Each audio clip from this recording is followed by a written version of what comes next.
Students, कैसे हैं आप सब। उम्मीद करती हूँ आप लोग अच्छे होंगे। आज हम लोग पढ़ने वाले हैं आपकी 8th क्लास का चैप्टर नंबर 4 जिसका नाम है एग्रीकल्चर। ठीक है, इसके अलावा ये हिंदी मीडियम में भी मैंने अपलोड कर दिया। आप लोग जानते हैं 8th क्लास की जो ज्योग्राफी की बुक है उसमें आपके कुल 6 चैप्टर्स हैं, है ना। तो 4 तक हम कंप्लीट कर लेंगे आज। फिर आपके 5 और 6 की वीडियो भी मैं जल्दी से अपलोड कर दूँगी, तो आपकी ये वाली बुक कंप्लीट हो जाएगी। फिर हम लोग नेक्स्ट बुक को पढ़ना शुरू करेंगे। ठीक है, चलिए। तो आपका ये जो चैप्टर है ये एग्रीकल्चर है। वीडियो का पैटर्न हम लोग सेम ही रखेंगे। पहले चैप्टर को अच्छे से डिस्कस कर लेंगे, इसके बाद क्वेश्चन आंसर्स को पढ़ लेंगे और आंसर्स मैं आपको लिख के बताऊंगी ताकि आप लोगों को आसानी रहे लिखने में, लर्न करने में। ठीक है, तो चलिए पढ़ना शुरू करते हैं। आप लोग एग्रीकल्चरल वर्ड से क्या समझते हैं? एग्रीकल्चर का क्या मतलब होता है? यानी कि खेती बाड़ी करना। खेती बाड़ी करना, तो खेती बाड़ी करना किसे कहा जाता है? आप लोग जानते हैं? चलिए तो पढ़ना शुरू करते हैं। जैसे जैसे हम चैप्टर पढ़ेंगे हमें हर चीज़ अच्छे से समझ में आती रहेगी। तो चलिए पढ़ते हैं। अब देखिए यहाँ पे आपको एक एग्जाम्पल दिया गया है जिसमें आपको बताते हैं कि गुरप्रीत, है ना, मधु और उसके बाद जो टीना है, ये तीनों लोग एक गांव से गुजर रहे थे। और जब वो गुजरते हैं तो वहाँ उनको एक किसान दिखता है। तो वो कहता है कि हम लोग जो है यहाँ ट्रेलिंग कर रहे हैं। ट्रेलिंग लैंड का मतलब होता है जो खेत है उसको उसकी जो मिट्टी है उसको उल्टा कर रहे हैं, उसको निकाल रहे हैं, ढीला कर रहे हैं, ट्रेलिंग कर रहे हैं। ठीक है, तो ट्रेलिंग का मतलब क्या होता है? देखिए ये आपका खेत है। ठीक, जैसा कि आप लोग पिछले चैप्टर्स में पढ़ के आए हैं कि खेत या ज़मीन जो भी है उसके ऊपरी जो लेयर है वो सबसे ज़्यादा उपजाऊ होती है, लेकिन हवा पानी इसके कारण वो बह जाती है या उड़ जाती है, तो वो फिर मिट्टी हल्की बंजर होने लगती है, उसके अंदर जो न्यूट्रिशन है वो ख़त्म होने लगता है। तो जो किसान होते हैं वो क्या काम करते हैं, आपने देखा होगा ट्रैक्टर के पीछे कुछ इस तरह से हुक टाइप का लगाते हैं, या फिर बैलगाड़ी वगैरह जो होती है ना, बैल भैंस, उनके पीछे इस तरह से हुक टाइप का लगाते हैं और उससे ना खेत की जुताई करते हैं। ठीक है, जुताई करने को ही हम लोग ट्रिलिंग कहते हैं। ठीक, और उसके बाद उसने बताया कि हम लोग यहाँ पे गेहूं की खेती करने वाले हैं, गेहूं की फसल बोएंगे, इसीलिए हम लोग यहाँ पे फर्टिलाइज़र डालेंगे ताकि मिट्टी जो है वो बहुत अच्छी हो जाए। उसको हम फर्टिलाइज करेंगे मैन्योर डाल के। ठीक है, मैन्योर फर्टिलाइज़र दो डिफरेंट चीज़ें हैं। देखिए मैन्योर वो होता है जो आपका नेचुरली होता है, यानी कि जो आपके काउ डंग होता है उन सब चीज़ों से, या वेस्ट मटेरियल जो आपके होते हैं नेचुरली वेस्ट मटेरियल, जैसे कि फ्रूट्स एंड वेजिटेबल्स के जो छिलके होते हैं वो, या फिर आपकी सूखी पत्ती, ये सारी चीज़ें हम एक जगह इकट्ठा करते हैं और इसको सड़ाते हैं, तो उसमें जो बनता है वो आपका मैन्योर कहलाता है। और वहीं जो और ये बहुत ज़्यादा इसके अंदर न्यूट्रिशन होता है। ठीक है, तो ये मिट्टी में डाला जाता है ताकि मिट्टी अच्छी हो सके। अगर हम बात करें फर्टिलाइज़र की, तो फर्टिलाइज़र जो होता है वो नेचुरली नहीं होता है, वो मीन मेड होता है और ये केमिकल्स के द्वारा बनाया जाता है। ठीक है, तो ये सारी चीज़ें हैं। अब उन्होंने फिर ये भी बताया कि जो ये गेहूँ निकलेगा इसकी खेती होने के बाद, उससे आटा बनाया जाएगा जिससे हम डायरेक्ट रोटी भी बना सकते हैं, या फिर वो फैक्ट्री में जाएगा जिससे ब्रेड और बिस्किट्स बनेंगे। ठीक है, तो ये सब आप लोग जानते हैं। अब हम लोग पढ़ना शुरू करते हैं। तो पहले आपको बताया गया है कि खेती कहते किसे हैं, या जो भी काम है हमारे देश में उसको हम 3 सेक्टर्स में डिवाइड करते हैं: प्राइमरी सेक्टर, सेकेंडरी सेक्टर और टर्टियरी सेक्टर। ठीक है, अब प्राइमरी सेक्टर किसे कहा जाता है? तो प्राइमरी एक्टिविटी या प्राइमरी सेक्टर उसको कहा जाता है जिसमें डायरेक्ट नेचुरली रिसोर्सेज का यूज़ किया जाता है, जैसे कि आपका खेती बाड़ी करना, मछली पालना, जानवरों को पालना, है ना, जो भी चीज़ ऐसी पालना जिससे हमें कुछ इनकम भी हो सके, नहीं भी होती है तो भी कोई बात नहीं, हम अपना गुजर बसर कर सकें। ठीक है, इसके अंदर देखिए लिखा है एग्रीकल्चर, फिशिंग, गैदरिंग, है ना, ये सारे इसके एग्जाम्पल्स हो जाते हैं। अगर हम बात करें सेकेंडरी एक्टिविटी की, तो सेकेंडरी एक्टिविटी में क्या होता है कि वो एक्टिविटीज़ जो आपकी प्राइमरी एक्टिविटीज़ हैं उनको ले जाती है, उसमें कुछ टेक्निक का यूज़ करते हैं और कुछ मशीनों का यूज़ करते हैं, कुछ फैक्ट्रीज़ में जाती है और उसके बाद उसको कॉस्टली चीज़ में कन्वर्ट कर दिया जाता है। जैसे कि गेहूँ आप ख़रीदने जाएंगे आपको 5 रुपये किलो मिल जाएगा, वही जब वो सेकेंडरी सेक्टर में जाके फैक्ट्री में होने के बाद वो आटा बन जाता है तो वो आपको 50 रुपये किलो तक बिक जाता है ना। तो क्या हुआ है, जो चीज़ 5 रुपये में किलो बिक रही थी वही चीज़ 50 रुपये में किलो बिक रही है। थोड़ी सी उस पर लागत लगा दी गई, थोड़ा सा उस पर दिमाग लगा दिया गया, थोड़ा सा उस पर श्रम यानी लेबर लगा दिया गया और वो इतनी ज़्यादा कॉस्टली बन गई। ठीक है, ये आपके सेकेंडरी फैक्टर्स होते हैं। उसके बाद करते हैं अगर हम बात टर्टरी की, तो टर्टरी एक्टिविटीज़ वो होती हैं आपकी जो इन सबको, जो प्राइमरी और सेकेंडरी सेक्टर्स है, इनको और सर्विस प्रोवाइड करते हैं, जैसे कि ट्रांसपोर्ट, ट्रेड, बैंकिंग, है ना, इंश्योरेंस, ये सारी चीज़ें जो हैं ये आपका टर्टरी सेक्टर में आता है। और टर्टरी सेक्टर में एजुकेशन से रिलेटेड भी आते हैं, जैसे डॉक्टर, इंजीनियर, ये सब भी टर्टरी सेक्टर में ही आते हैं। ठीक है, यही सब तीनों चीज़ें मिला के हमारी राष्ट्रीय आय यानी कि सकल घरेलू उत्पाद जिसे हम लोग बोलते हैं ना, जो आपके जीडीपी कहलाती है, वो उसका निर्माण करती है। ठीक है, ये तो आप लोग आगे जाके पढ़ेंगे इकोनॉमिक्स में, तब आपको और अच्छे से समझ में आएगा। अब यहाँ पे इम्पॉर्टेंट क्वेश्चन जो निकल के आता है वो ये आता है कि जो आपकी एक्टिविटीज़ है, इकोनॉमिक एक्टिविटीज़ जो हैं, उनको हम कितने टाइप्स में डिवाइड कर सकते हैं। तो आप बोलेंगे दीज आर 3 टाइप्स, है ना, ये लिखा है ना कि इकोनॉमी जो एक्टिविटीज़ हैं वो आप 3 टाइप में डिवाइड कर सकते हैं। एक क्वेश्चन ये बन जाता है।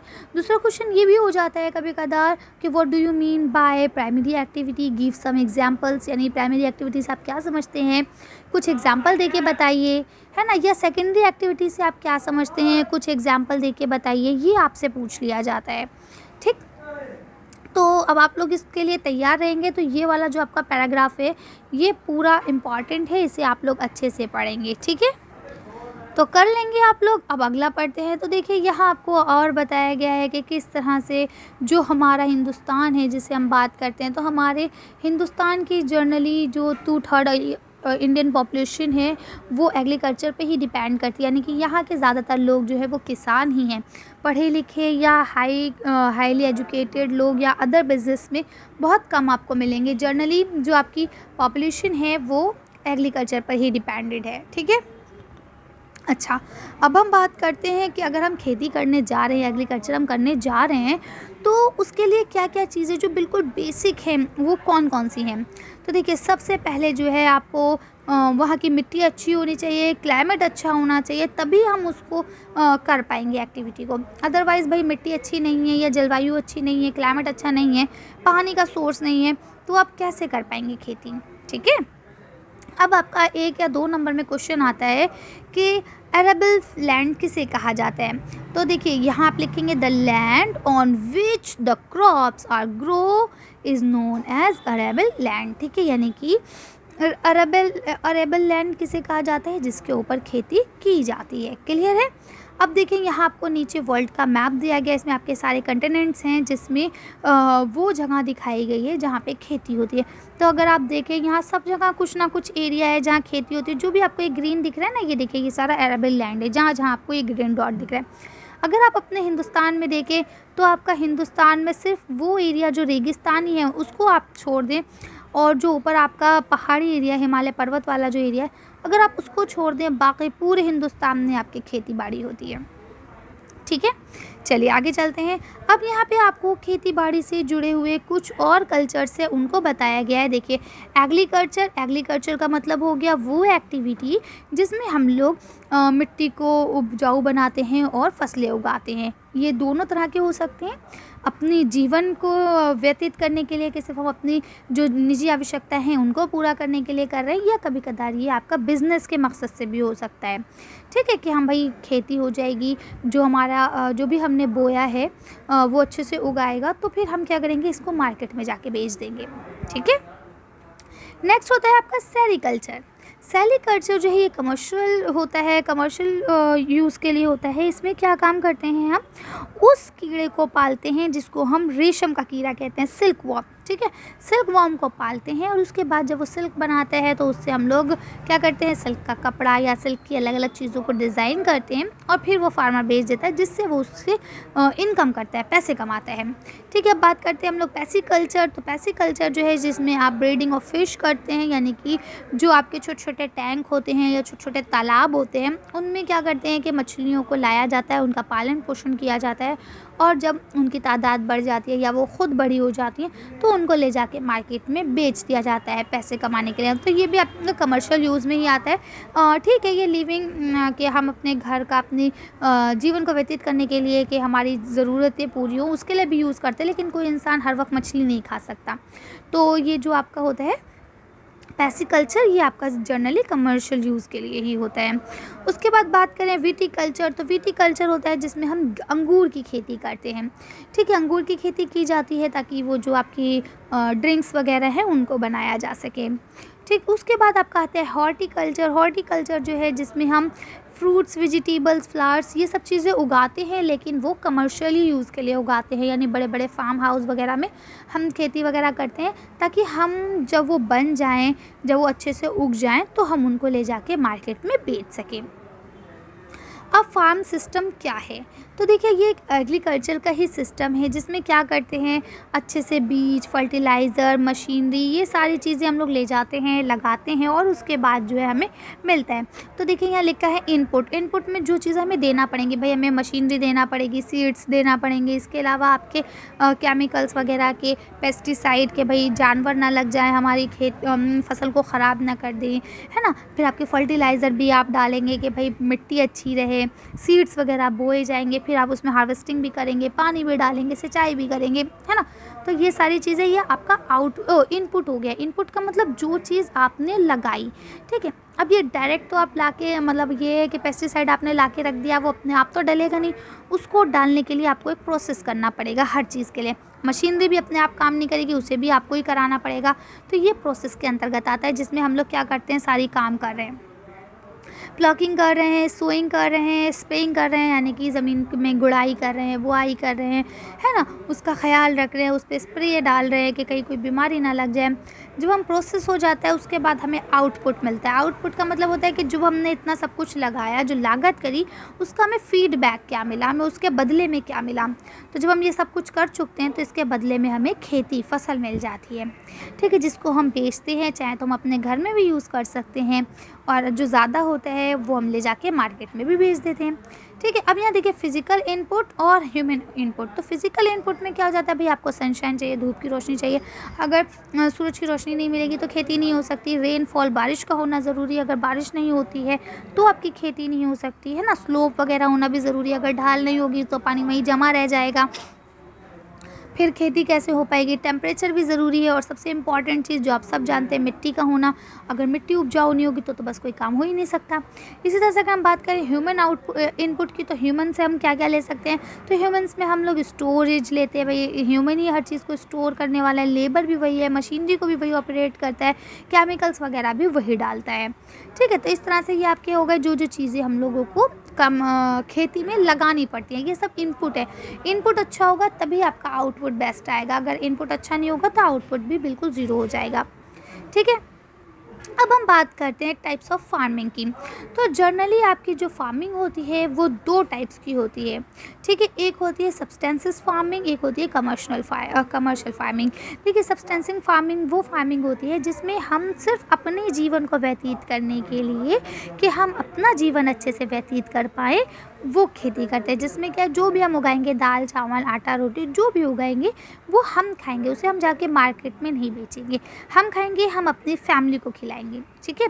लेकिन कमर्शियल यूज़ में जो कमर्शियल फार्मिंग होती है वो इसी उद्देश्य से की जाती है, उसका मकसद मेन यही होता है कि हम जो भी फार्मिंग करेंगे वो ले जाके मार्केट में बेचेंगे, ठीक है। अपने खाने भर के तो हर कोई निकालता है, लेकिन उसके अलावा जो है हम सारी मार्केट में बेचेंगे जिससे हम अधिक से अधिक प्रॉफिट कमा सकें, ठीक है। अब जो आपकी ये दो टाइप्स की फार्मिंग होती है, इसके अंदर और बहुत सारे टाइप्स होते हैं, ठीक है, जो यहाँ आपको नीचे दिए गए हैं। इंटेंसिव फार्मिंग जो होती है उसमें क्या होता है कि इसमें जो किसान होता है वो बहुत छोटे से हिस्से पे बिना किसी टूल के बहुत सिंपल सा काम करता है और बहुत ज़्यादा लेबर का इस्तेमाल होता है, क्योंकि जब मशीन यूज़ नहीं हो रही है तो लेबर ज़्यादा लगेगा, ज़ाहिर सी बात है ना। तो वो सारे काम खुद से करता है, इसके लिए कोई बहुत बड़ी मशीनरी का इस्तेमाल वो नहीं करता है। नेक्स्ट जो आपका आता है, इसमें आपका प्रिमिटिव सब आते हैं एग्रीकल्चर। तो प्रिमिटिव जो कल्चर होता है ये दो हिस्सों में कन्वर्ट होता है, एक आपका शिफ्टिंग वाला और दूसरा आपका नॉर्डमिक, ठीक है। नॉमेडिक क्या है या शिफ्टिंग क्या है, तो देखिए शिफ्टिंग कल्चर ही वो होती है जिसे आप झूम खेती कहते हैं, ठीक है। इसमें क्या होता है कि हम पहले यहाँ खेती करते हैं, यहाँ खेती करने के बाद जब हमें लगने लगता है कि यहाँ की मिट्टी बंजर हो रही है, क्योंकि भाई देखिए किसी चीज़ का ज़्यादा यूज़ करें, अब मैं आपसे कॉन्टीन्यूसली कहूँ कि आप 24 आवर पढ़ाई करेंगे तो आप क्या होंगे, थक जाएंगे, है ना, थकान हो जाएगी, फिर आप पढ़ाई ज़रूर करेंगे, किताब ज़रूर खोल के बैठ जाएंगे कि मैम ने कहा है पढ़ना पड़ेगा, ठीक, लेकिन क्या आपके दिमाग में कुछ घुसेगा? नहीं घुसेगा। समझ रहे हैं? तो इसी तरह से क्या होता है कि अगर हम एक ही जगह पे खेती करते रहें तो हमें लगता है कि खेती हो रही है, लेकिन उसकी जो उपज है, जो उससे हमें फीडबैक मिलने वाला है, वो बिल्कुल ज़ीरो हो जाता है। तो इसलिए झूम खेती में लोग क्या काम करते हैं, यहाँ खेती करी, उसके बाद यहाँ की खेती जब पूरी हो गई उसे जला देते थे, ठीक, उसके बाद अब यहाँ करेंगे, इसे छोड़ देंगे, इतनी देर में ये थोड़ा अपने आप को डेवलप कर लेगा, अपनी जो मिट्टी है वो अच्छी हो जाएगी, इतनी देर में यहाँ खेती करेंगे, फिर यहाँ की मिट्टी जब ख़राब होने लगेगी तो यहाँ करेंगे, इसको पूरा जला देंगे। आपने सुना होगा वो पंजाब में खेत जलाए जाते हैं तब कितना ज़्यादा धुआं हो जाता है, हमारी दिल्ली में, है ना, वो यही चीज़ होती है। अब ये खेत को जला देंगे, ठीक, अब क्या होता है, ये दोनों खेत जो अब ये उपजाऊ होते जाएंगे। अब जब हम इस पे से ख़त्म करेंगे खेती, ये जब हमारा उपजाऊपन इसका ख़त्म हो जाएगा, हम खेती अपने ले लेंगे, तो क्या होगा, अब हम इसको छोड़ देंगे, अब हम इस पे जाके दोबारा से खेती करेंगे, यानी अब हम फिर यहाँ आ जाएंगे, समझे। तो इसे झूम खेती कहा जाता है या शिफ्टिंग एग्रीकल्चर कहा जाता है। तो अब इसको अलग अलग जगहों पे अलग अलग नाम से जाना जाता है। तो अक्सर आपका एक नंबर पे क्वेश्चन आ जाता है कि झूम खेती को किस किस नाम से जाना जाता है ना। झूमिंग एग्रीकल्चर जो है वो कौन कौन से नाम से जाना जाता है, या उसको मैक्सिको में किस नाम से जानते हैं, या ब्राज़ील में किस नाम से जानते हैं। तो ये पॉइंट यहाँ आपको दिया गया है, आप यहाँ से आसानी से कर लेंगे। ओके, चलिए आगे बढ़ते हैं। अब अगर हम बात करें नोमैडिक कल्चर की, नोमैडिक जो होता है उसमें क्या काम करते हैं, उसमें ठीक है ये बड़े एरिया में होता है, ठीक है, और इसमें जो है जनरली वो लोग होते हैं जो एनिमल्स को पालते हैं, और एनिमल्स को पालते हैं और उन्हीं से ही चीज़ें लेते हैं, जैसे उनकी खाल हो गई, मीट हो गया, उनके द्वारा दिया गया दूध, ये सारी चीज़ें हो गई, है ना, लेकिन और ऊन हो गया। लेकिन क्या होता है कि अब भाई आपने एनिमल को पाला, लेकिन क्या एनिमल कुछ खाएगा? नहीं। तो एनिमल खाने के लिए कि वो क्या खाएगा, तो भी हमें खेती करना पड़ता है उनके चारे के लिए, ठीक है। तो ये नॉमेडिक कहलाता है आपका। अगला हम बात करेंगे कमर्शियल की। तो कमर्शियल आप सब जानते हैं कि कमर्शियल जो है, चाहे वो उसमें क्रॉपिंग हो या एनिमल्स को पाला जाए, जो भी है उसका एक ही मकसद होता है कि वो उसे मार्केट में बेचेंगे और अधिक से अधिक प्रॉफिट कमाएंगे, ठीक है। तो अब इसमें जो है कमर्शियल के जो टाइप्स है उसमें आपका एक मिक्स फार्मिंग है। मिक्स फार्मिंग किसे कहा जाता है?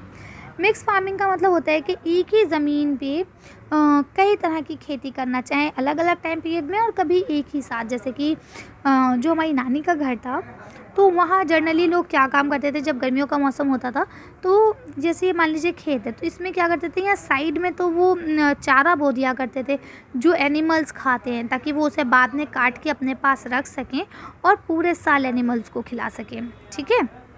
उसके अलावा फिर वो क्या काम करते थे, उसके बाद वो लोग क्या करते थे, पूरे में ना यहाँ खीरे की खेती कर देते थे, ठीक है। यहाँ पूरे में खीरा हो जाता था, कुकुम्बर, है ना।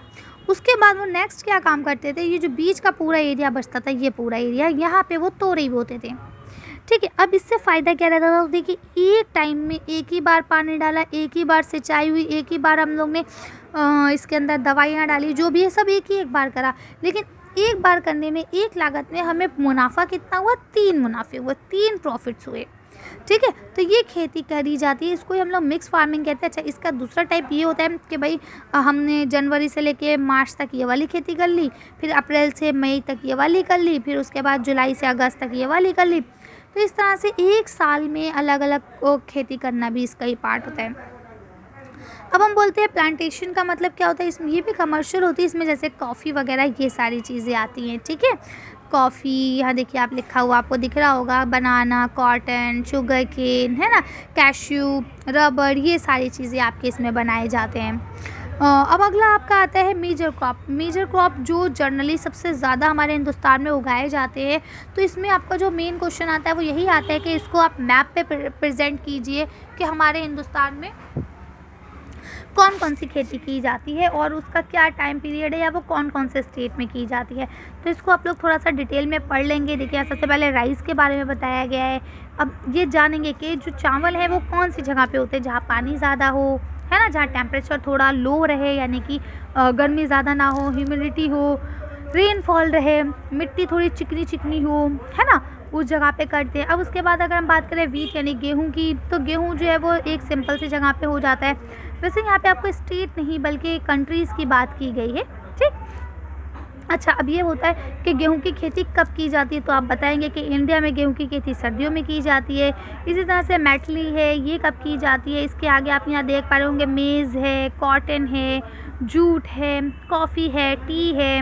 ठीक है, ये सारे आप पढ़ लेंगे। उसके बाद देखिए लिखा है एग्रीकल्चर डेवलपमेंट। एग्रीकल्चर डेवलपमेंट क्या होता है? तो एग्रीकल्चरली डेवलपमेंट का मतलब होता है बेटा कि जो आपका एग्रीकल्चर है उसमें नई नई टेक्निक्स का यूज़ करना। ठीक है, आप लोग जानते हैं अभी हमारा देश पूरी तरह से विकसित नहीं हुआ है, पूरी तरह से डेवलप नहीं हुआ है, अभी हम लोग डेवलपिंग हैं, डेवलप कर रहे हैं अपने आप को, है ना। तो क्या होता है एग्रीकल्चर का डेवलपमेंट का मतलब होता है कि उसमें अच्छी अच्छी टेक्निक्स का इस्तेमाल करना, अच्छी अच्छी मशीनों का इस्तेमाल करना।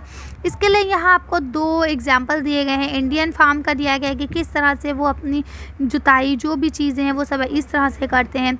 वहीं जो आपको दूसरा एग्जांपल दिया गया है वो आपका यूएसए का दिया गया है। ठीक है, तो यूएसए में बताया गया है कि वहाँ की फार्मिंग कैसे होती है, कितना इंडिया में कितना लागत है और कितना प्रॉफिट है, और यूएसए में कितनी लागत होती है और कितनी प्रॉफिट होती है। ये सारी चीज़ें यहाँ दिखाया गया है। ख़ास तौर से ये भी बताया गया है कि यूएसए में जो गवर्नमेंट है वो किसानों का कितना सपोर्ट करती है, और हमारे इंडिया में क्या हाल है किसानों का, या यहाँ की गवर्नमेंट का क्या हाल है खेती को लेकर, वो सारी चीज़ें भी आपको बताई गई हैं। तो इसे आप लोग पढ़ेंगे, ये ज़्यादा इम्पॉर्टेंट नहीं है, ये इस तरह से पेपर में नहीं आता है। मेनली आपके जो ऊपर हमने अभी पॉइंट्स पढ़े थे ना कि एग्रीकल्चर क्या है या सेमी कल्चर क्या है, वो सब पूछ लिए जाते हैं। या आपका जो हमने पढ़ा था कि इकोनॉमिक जो एक्टिविटी हैं वो कितने सेक्टर्स में डिवाइड की जा सकती हैं, या आपका प्राइमरी सेक्टर क्या है, इसके अंतर्गत क्या क्या आते हैं, क्या एग्जाम्पल हो सकते हैं। जनरली आपके यही क्वेश्चन पूछे जाते हैं। ठीक है, तो इस तरह से ही आपका चैप्टर कंप्लीट होता है। अब आपको यहाँ पे 5 क्वेश्चन आंसर्स दिए गए हैं, फिर आपके कुछ टिक मार्क है, गिव रीज़न है, और उसके बाद आपको डिफ्रेंशिएट करना है। ठीक है, तो यहाँ तक मैं आपको कराऊंगी। 5वां क्वेश्चन जो आपका एक्टिविटी का है ये मैं नहीं करवाऊंगी, और ये आप भी तभी करेंगे अगर आपके टीचर्स कहते हैं, अदरवाइज़ ये एग्ज़ाम में नहीं आते हैं। और फॉर फन तो ये पूरा आपके लिए ही होता है कि देखिए आपने कितना समझा और कितना जाना। तो ये आपको पज़ल्स है, इन्हें आपको सॉल्व करनी है। यहाँ आपको कुछ क्वेश्चन दिए गए हैं उन्हीं पज़ल से रिलेटेड, इन्हीं के अकॉर्डिंग आपको पढ़ना है और इसे अच्छे से सॉल्व करना है। तो इस तरह से ये अब आपका चैप्टर कंप्लीट होता है। अब हम लोग जल्दी जल्दी क्वेश्चन आंसर्स को पढ़ लेते हैं और फिर वीडियो को फिनिश करेंगे। देखिए यहाँ आपको क्वेश्चन आंसर्स दिए गए हैं। इसमें आपका पहला क्वेश्चन लिखा है व्हाट इज़ एग्रीकल्चर। एग्रीकल्चर क्या है? तो आप लोग जानते हैं कि वो सारी प्राइमरी एक्टिविटी जो आपकी नेचुरली होती हैं वो सारी एग्रीकल्चर के अंतर्गत आती हैं, जिसमें आपका क्रॉप्स, फ्रूट्स, वेजिटेबल्स, फ्लावर्स, ये सारी चीज़ें उगाना, या फिर जो आपका पशुपालन वगैरह होता है, रियरिंग ऑफ लाइफ स्टॉक, ये जो चीज़ें हैं ये भी इसके अंतर्गत आती हैं। ये सब आपका एग्रीकल्चर के अंतर्गत आता है। नेक्स्ट क्वेश्चन लिखा है name the factor influence agriculture. ठीक है, वो फैक्टर्स, वो चीज़ें जो एग्रीकल्चर को प्रभावित करती हैं वो कौन कौन से हैं? तो आप लोग जानते हैं कि 3 चीज़ें होती हैं। नंबर 1 होता है फेवरेबल टोपोग्राफ, यानी कि आपका जो स्थल आकृति है, जो आपकी ज़मीन है वो अच्छी होनी चाहिए। नंबर 2 होता है आपकी सॉइल, यानी मिट्टी अच्छी होनी चाहिए। और नंबर 3 आता है आपका क्लाइमेट, यानी कि आपकी जलवायु अच्छी होनी चाहिए। ठीक है, ये 3 फैक्टर्स ऐसे हैं जो सबसे ज़्यादा इन्फ्लुएंसिंग करते हैं। ठीक है, अगला क्वेश्चन देखेंगे। यहाँ आपको लिखा है व्हाट इज़ शिफ्टिंग कैल्फिशन, यानी कि आपकी जो झूम खेती है वो क्या है, और व्हाट आर इट्स डिसएडवांटेजेस, और इसके नुकसान क्या क्या हैं। तो आप लोग जानते हैं कि इसको हम लोग झूम खेती भी कहते हैं। और इसमें सबसे बड़ी चीज़ क्या होती है कि ये लोग सबसे पहले जो पेड़ होते हैं उनको काटते हैं और उसकी जो राख होती है उसको मिलाते हैं, ताकि मिट्टी जो है ऐश, देखिए ना, मिक्सिंग ऐश विद सॉइल के साथ मिलाते हैं राख को, ताकि जो मिट्टी है वो उपजाऊ हो सके, और उसके बाद वो खेती करते हैं उसमें। ठीक है, तो इसके डिसएडवांटेजेस क्या हैं कि इसमें डिफॉरेस्टेशन होता है, यानी कि सबसे ज़्यादा आपके पेड़ों को काटा जाता है। अब भाई जाहिर सी बात है, जब आप पेड़ों को काटेंगे तो क्या होगा, आप पेड़ कम होंगे, है ना। पेड़ों की कटने की वजह से सॉइल इरोजन शुरू हो जाएगा, यानी कि मृदा अपरदन शुरू हो जाएगा। इसके बाद क्या होता है कि फर्टिलाइज करने के लिए आप लैंड को, उन पेड़ों को जलाते हैं, तो आपका क्या होगा, पॉल्यूशन होगा, एयर पॉल्यूशन शुरू हो जाएगा, है ना। तो ये सारे पॉइंट्स हैं जो आप लिख सकते हैं। चलिए अगला क्वेश्चन पढ़ते हैं। अब देखिए यहाँ आपको अगला क्वेश्चन लिखा है व्हाट इज़ प्लांटेशन एग्रीकल्चर। तो प्लांटेशन एग्रीकल्चर क्या होता है, आप लोग जानते हैं कि ये आपका कमर्शियल फार्मिंग का ही एक पार्ट है, जिसमें आपकी चाय, कॉफ़ी, शुगर केन, काजू बादाम, ये सारी चीज़ें उगाई जाती हैं। ठीक है, इसमें लार्ज अमाउंट में लेबर और कैपिटल चाहिए होता है। कैपिटल माने आपकी पूंजी, पैसा, है ना। तो इसमें लार्ज मात्रा में चाहिए होता है और ये आपके जो है जैसा कि मैंने बता दिया कमर्शियल के लिए यूज़ किया जाता है, तो ये आप लोग लिख लेंगे। चलिए अगला क्वेश्चन पढ़ते हैं। तो यहाँ नेक्स्ट क्वेश्चन आपका लिखा है name the fibre crop. Fibre crop क्या है and name the climatic condition required for their growth. ठीक है, तो अब जो आपका फाइबर क्रॉप है ये क्या होता है और इसके लिए कैसी क्लाइमेटिक कंडीशन चाहिए होती है, यानी जलवायु कैसी चाहिए होती है।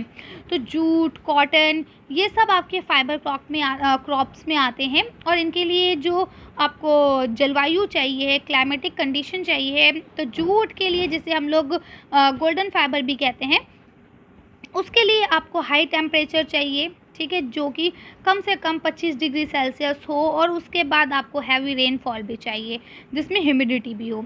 ठीक है, इसके बाद आपको कॉटन के लिए अगर हम बात करें तो लगभग आपको 30 से 40 के बीच का टेम्परेचर चाहिए, लो रेनफॉल चाहिए यानी ज़्यादा बारिश नहीं चाहिए, और सबसे बड़ी चीज़ ये है कि फॉरेस्ट फ्री डेज चाहिए हैं और ब्राइट सनशाइन चाहिए यानी कि सूरज की रोशनी भी काफ़ी होना चाहिए।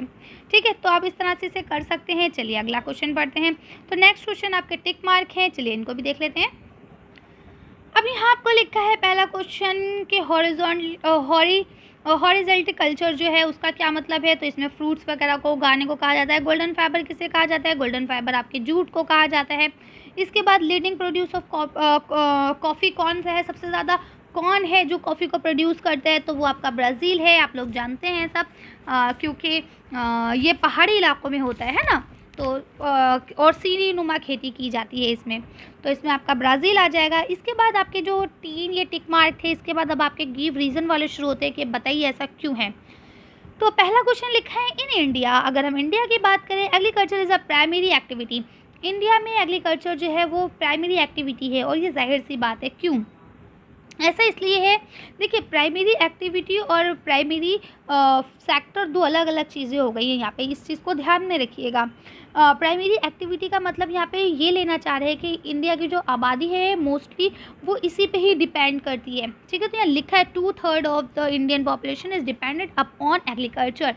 इसीलिए हम कहते हैं कि इंडिया का जो एग्रीकल्चर है वो प्राइमरी एक्टिविटी है। ठीक है, यहाँ प्राइमरी सेक्टर की बात नहीं हो रही, क्योंकि अगर बात करें एग्रीकल्चर तो एग्रीकल्चर प्राइमरी सेक्टर में भी आते हैं जो कि नेचुरल से डिपेंडेंट है। समझ रहे हैं आप मैं क्या कहना चाह रही हूँ। चलिए नेक्स्ट क्वेश्चन आपका लिखा है different crops are grow in different region. यानी बोलते हैं कि अलग अलग फसलें अलग अलग क्षेत्रों में होती हैं, ऐसा क्यों है, इसका रीज़न आपको देना है। तो देखिए, आप सब जानते हैं ऐसा इसलिए होता है क्योंकि अलग अलग फसल को उगने के लिए अलग अलग जलवायु चाहिए और वो अलग अलग जलवायु अलग अलग प्रदेश में होती है, तो इसीलिए सब प्रदेशों में अलग अलग उगता है। चलिए इसका आंसर देख लेते हैं हम लोग जल्दी से। यहाँ से आप लिखेंगे, देखिए डिफरेंट क्रॉप्स जो हैं वो डिफरेंट रीजन में ग्रोथ होते हैं। उसका रीज़न ये है कि जैसा जैसा क्रॉप्स होती है, जैसे जैसे फसल होती है, उसको उगने के लिए 3 कंडीशंस होती है। हमने आपको बताया था, नंबर 1 होता है आपका ज्योग्राफिकल कंडीशन के स्थल आकृति क्या है, नंबर 2 होता है आपका कि वहाँ की सॉइल कैसी है, और नंबर 3 होता है आपका कि वहाँ की क्लाइमेट कैसी है। 3 चीज़ें आपको मेनली चाहिए। ठीक है, तो अब क्या सॉइल या जो आपकी स्थल आकृति है यानी लैंड फॉर्म है वो क्या हर स्टेट का, हर प्रदेश का एक सा होता है? नहीं। ठीक, और दूसरी चीज़, जब हम बात करते हैं खेती की, तो क्या सारी फसलें एक ही जैसे एटमॉस्फेयर में, एक ही जैसे क्लाइमेट में होती हैं? ये भी नहीं होती है ना। तो किसी को ज़्यादा सर्दी चाहिए, किसी को कम सर्दी चाहिए, किसी को बारिश ज़्यादा चाहिए, तो उसी के अकॉर्डिंग जैसे जैसे प्रदेश होते हैं वैसी वैसी फसलें होती हैं। ठीक है, अगला क्वेश्चन पढ़ते हैं।